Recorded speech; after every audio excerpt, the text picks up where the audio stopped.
Hindi x presents the wall. कहानी की शुरुआत में हमें एक मार्टिना नाम की लेडी को दिखाया जाता है जो अपने कलीग्स जिनका नाम ह्यूगो और लूसी होता है उनके साथ अपने फॉरेस्ट होम जा रही होती है। इसके ये दोनों कलीग्स बुजुर्ग होते हैं और यहाँ पर इनकी जो ज़मीन होती है वो भी इन्हीं की ज़मीन होती है, यानी ह्यूगो और लूसी की। और ये जंगल में हॉलिडे एंजॉय करने के लिए आए होते हैं। दरअसल इन तीनों ने यहाँ पर डिसाइड किया होता है कि ये रोज किसी जानवर का शिकार करेंगे और उसका टेस्टी मांस खाएंगे। और जब ये लोग वहाँ पर पहुँचते हैं तो वहाँ पर लूसी थक जाती है। दरअसल उन्होंने काफ़ी लंबा सफ़र किया होता है तो लूसी ह्यूगो से कहती है कि चलिए पास वाले गाँव में यहाँ पर एक पब है, वहाँ पर हम इंजॉय करने के लिए चलते हैं। तो ये दोनों ह्यूगो एंड लूसी वहाँ पर इंजॉय करने के लिए चले जाते हैं और मार्टिना को वहीं पर छोड़कर चले जाते हैं। अब अगले दिन जब ह्यूगो एंड लूसी वापस लौट कर नहीं आते तो मार्टिना उन्हें ढूंढने के लिए एक पहाड़ से सकरे रास्ते से होते हुए वहाँ पर जाने लगती है। दरअसल ह्यूगो एंड लूसी का डॉग भी मार्टिना के साथ होता है। अब कुछ दूर चलने के बाद डॉग वहीं पर रुक जाता है और जब मार्टिना आगे बढ़ती है तो वो किसी चीज़ से टकराती है और जब मार्टिना वहाँ पर हाथ लगाती है तो वहाँ पर एक इनविजिबल दीवार होती है जो कि आंखों को दिखाई नहीं दे रही होती है। अब यहाँ पर जो अदृश्य दीवार होती है मार्टिना उसे तोड़ने की कोशिश करती है पर वो दीवार काफ़ी मजबूत होती है तो वो टूटती नहीं है। अब मार्टिना कुछ देर मेहनत करने के बाद थक जाती है तो वो वहीं पर बैठ जाती है पर वो दोबारा से उठती है। वो हार नहीं मानती, वो दोबारा से उठती है और दीवार को फिर से तोड़ने की कोशिश करती है और फिर वहीं पर थक कर बैठ जाती है। अब मार्टिना सोचती है कि मुझे घर जाना चाहिए तो वो अपने डॉग के साथ वापस घर पर जाने लगती है और अगले दिन मार्टिना फिर से आकर वहीं उस दीवार को तोड़ने की कोशिश करती है। दरअसल मार्टिना को ऐसा लग रहा होता है कि कहीं वो तो पागल तो नहीं हो गई है, कहीं उसे इल्यूजन तो नहीं हो रहा है कि वहाँ पर कोई दीवार भी नहीं है, पर ऐसा नहीं होता है। वहाँ पर दरअसल एक दीवार होती है। अब मार्टिना जब घर जा रही होती है तो रास्ते में उसे एक बुजुर्ग कपल दिखते हैं जो कि कुछ काम कर रहे होते हैं। तो मार्टिना खुश होकर जब उनकी तरफ बढ़ती है तो वो उस दीवार से फिर से टकरा जाती है और जब मार्टिना बुजुर्ग कपल की तरफ गौर से देखती है तो उसे ऐसा लगता है कि ये दोनों पुतले हैं। और जब मार्टिना अपने बाइनोकुलर से उन्हें देखती है तो ऐसा लगता है कि वो समय के किसी छोर में फंस चुके हैं, वो वहीं पर फ्रीज हो चुके हैं। तो मार्टिना को ऐसा लगता है कि वो दोनों मर चुके हैं, यानी दीवार के उस पार अब कोई भी जीवित नहीं है। मार्टिना ये सोचकर अपने घर पर वापस आ जाती है और वो काफ़ी उदास हो जाती है। अब मार्टिना को उस जंगल में रहते रहते कुछ दिन बीत जाते हैं। एक दिन जब मार्टिना जंगल में टहल रही होती है तो उसे एक गाय दिखती है।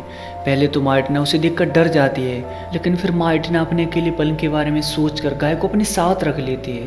दरअसल गाय की मैटिंग हो चुकी होती है जिससे गाय दूध दे रही होती है। तो मार्टिना अपनी चाय और कॉफ़ी बनाने के लिए गाय से दूध ले लेती है और बदले में वो गाय के लिए घास और चारे का प्रबंध करती है। वो गाय के लिए खूब मेहनत करती है। एक दिन मार्टिना जब अपने घर के पिछले वाले रास्ते में जंगल की तरफ जा रही होती है तो उसकी गाड़ी अचानक किसी अदृश्य चीज़ से यानी उसी दीवार से टकरा जाती है और जब मार्टिना गौर से देखती है तो दीवार के उस पार भी एक गाड़ी खड़ी हुई होती है जो कि टकराई हुई होती है। तो मार्टिना अंदाज़ा लगाती है कि दीवार की और इस गाड़ी से उस गाड़ी तक की दूरी लगभग 20 फुट है, यानी हमें अब समझ में आता है कि इस दीवार की चौड़ाई लगभग 20 फुट है। तो ये दीवार टूटेगी भी कैसे, और साथ ही इस दीवार का कोई अंदाज़ा नहीं लगा सकता क्योंकि ये दिखाई भी नहीं देती है। ये कहाँ से शुरू होती है और कहाँ पर समाप्त होती है इसका हमें कोई अंदाज़ा भी नहीं है। अब मार्टिना मायूस होकर उस जंगल में अपने दिन काटने लगती है और वो सर्दियों के मौसम आने से पहले अपने गाय के लिए चारे का प्रबंध कर लेती है अगले 6 महीनों के लिए। अब वो फिलहाल यहाँ पर कुछ सब्जियाँ भी उगाती है, वो यहाँ पर आलू उगाती है और दूसरी सब्जियाँ भी उगाती है और उन्हें भी इकट्ठा करके अपने खाने के लिए रख लेती है।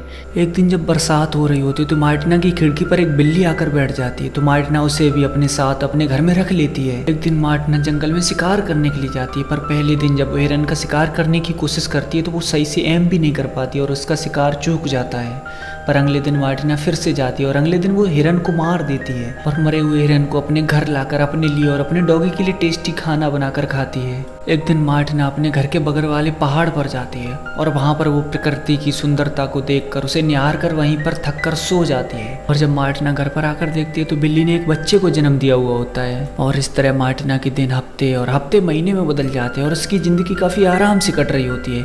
एक दिन काफ़ी तेज़ तूफान आता है और बिल्ली का बच्चा उसी तूफान में गुजर जाता है और मार्टिना दुखी होकर उस बच्चे को वहीं पर दफना देती है। अब मार्टिना अपनी रोज की दिनचर्या को एक डायरी में लिख रही होती है।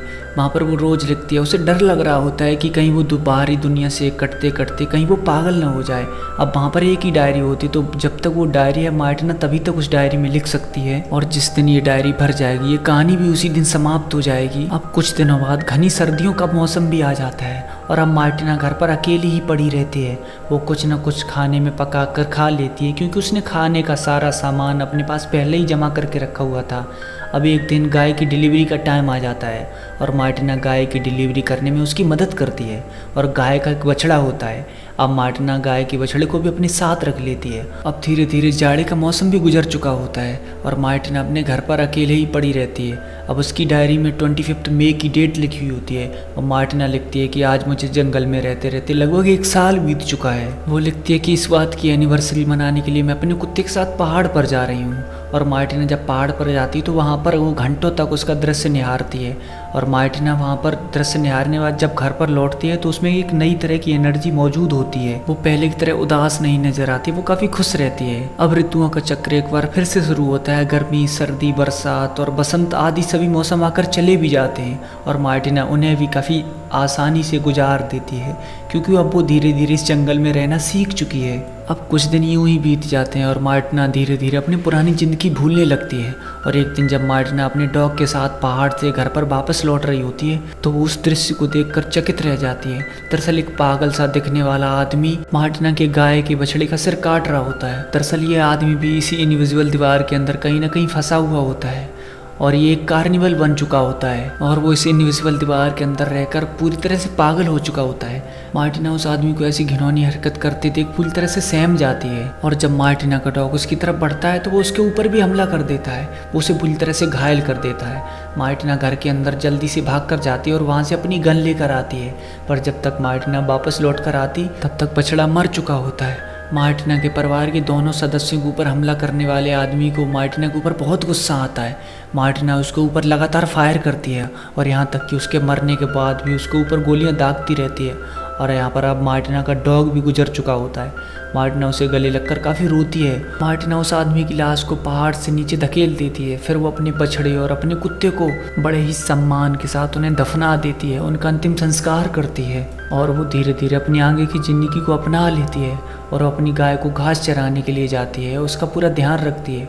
और एक बार फिर से सर्दियों का मौसम आता है और मार्टिना अपनी डायरी में फरवरी 25 की डेट लिखती है और यही वो आखिरी पन्ना होता है जिस दिन मार्टिना की डायरी भर चुकी होती है और इसी के साथ ये कहानी भी समाप्त हो जाती है। तो दोस्तों, ज़िंदगी ऐसी ही तो है, हमें निरंतर आगे बढ़ते रहना चाहिए, हमें कभी नहीं रुकना चाहिए। ये फिल्म 2012 में रिलीज़ हुई थी और इसकी IMDb रेटिंग 6.8 आउट ऑफ 10 है। तो दोस्तों, आपको ये कहानी कैसी लगी हमें कमेंट करके ज़रूर बताइएगा और साथ ही हमारे YouTube चैनल को सब्सक्राइब और हमारे Facebook पेज को फॉलो ज़रूर करें। तब तक के लिए मिलते हैं नई कहानी में, तब तक के लिए धन्यवाद।